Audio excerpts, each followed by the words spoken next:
বস আসসালামু আলাইকুম, সবাই কেমন আছো? আর মিনি ব্লগে স্বাগত। তো বস আজকে আমার বাসার মধ্যে কেউ নাই, প্রায় 12টা বাজে, কেবল ঘুম থেকে উঠলাম। তো আগে গোসলটা সাইরা ফেলি, তারপরে নেক্সট কাজে কথা হবে। টাটা, তো বাই বাই। তো ভাই ঝটপট গোসলটা করে ফেললাম, পেটের মধ্যে পুরো আগুন জ্বলতেছে, এজন্য তাড়াতাড়ি গোসলটা সেরে ফেললাম। প্রচণ্ড খিদে লাগছে, তো প্যান্টটা গেঞ্জিটা জাস্ট পইরায় যা খাওয়া দাওয়া করে ফেলবো। তো বস চুলের অবস্থা খারাপ হয়ে গেছে, চুল সিওনি করার মতো কোনো সময় নেই, কারণ আমার পেটে আগুন দেখেন, শুধু ভাত রান্না করে ধুয়ে গেছে, তরকারি তো মনে হয় না কিছু রান্না করছে। তো দেখা যাক কিছু রান্না করছে নাকি।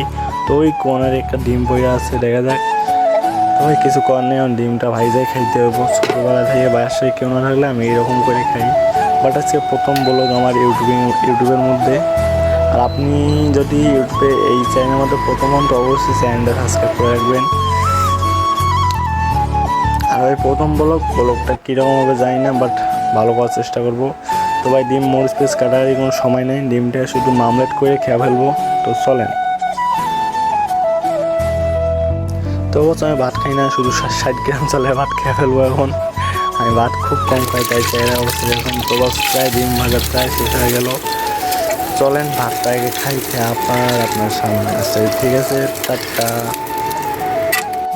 ভাই ডিম ভাজা শেষ, এখন ভাতটা খাই। বিসমিল্লাহির রহমানির রহিম। তো ভাই জানি না আপনাদের কাছে ব্লগটা কেমন লাগলো। তো ভাই আমার ইউটিউবের মধ্যে প্রথম ব্লগ এটা, তো কেমন লাগলো কমেন্টে জানাও। নতুন হলে